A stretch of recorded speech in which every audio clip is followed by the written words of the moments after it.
Assalamualaikum warahmatullahi wabarakatuh. Perkenalkan, nama saya Muhammad Arsal Ansar, mahasiswa Prodi Pendidikan Teknik Elektro, Fakultas Teknik, Universitas Negeri Makassar.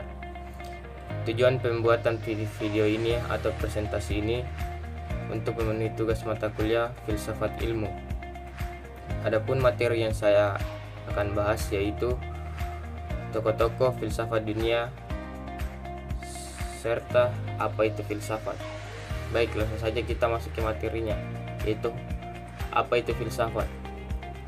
Filsafat dapat kita artikan, filsafat berasal dari kata philos dan sopen, yaitu philos artinya mencintai, dicintai, pencarian akan.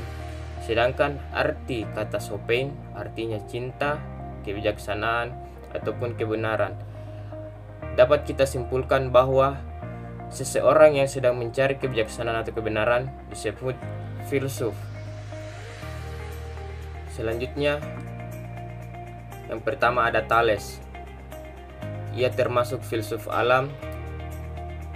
Thales memikirkan bahwa dunia ini berasal dari air. Thales memiliki murid bernama Anaximenes yang mengatakan bahwa kehidupan ini berasal dari air. Mengapa Thales berpikiran itu? Sebabkan karena Thales tinggal di pinggir pantai, sehingga setiap hari dia melihat air, sehingga ia menyimpulkan bahwa dunia ini berasal dari air. Baik, yang kedua ada Heraklitus. Heraklitus pernah mengatakan bahwa dunia ini tercipta dari api. Heraklitus berpikiran seperti itu sebab ia tinggal di bawah kaki gunung Merapi.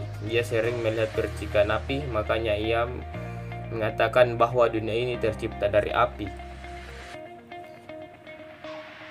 Yang ketiga yaitu ada Parmenides.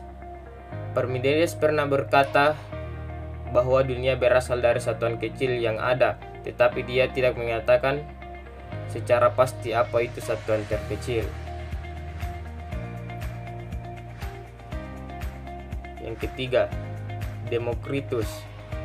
Pemikiran Demokritus mirip dengan Parmenides, hanya saja dia memunculkan istilah atom. Demokritus berpikiran bahwa dunia atau semesta berasal dari satuan kecil yang terbagi atau biasa kita sebut atom. Atom yang dimaksud Demokritus adalah A sama dengan tidak, tom sama dengan terbagi. Jadi atom itu adalah satuan yang terbagi. Para filsuf pertama dunia ini sering disebut sebagai para filsuf alam. Mengapa para filsuf pertama di dunia disebut sebagai filsuf alam? Sebab pemikiran mereka yang berupaya menafsirkan tentang alam juga berupaya membuat pikiran mengenai bagaimana alam atau semesta ini tercipta.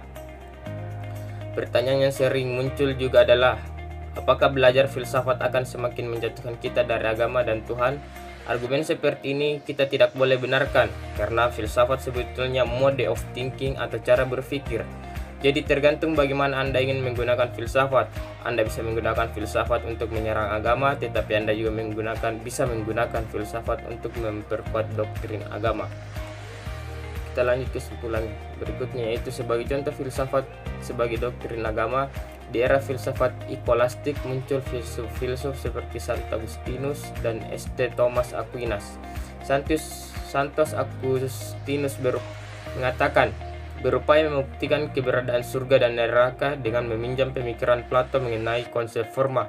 Sementara Thomas Aquinas berkata berupaya membuktikan keberadaan Tuhan dengan meminjam pemikiran Aristoteles tentang causa sui atau causa prima untuk membuktikan keberadaan Tuhan.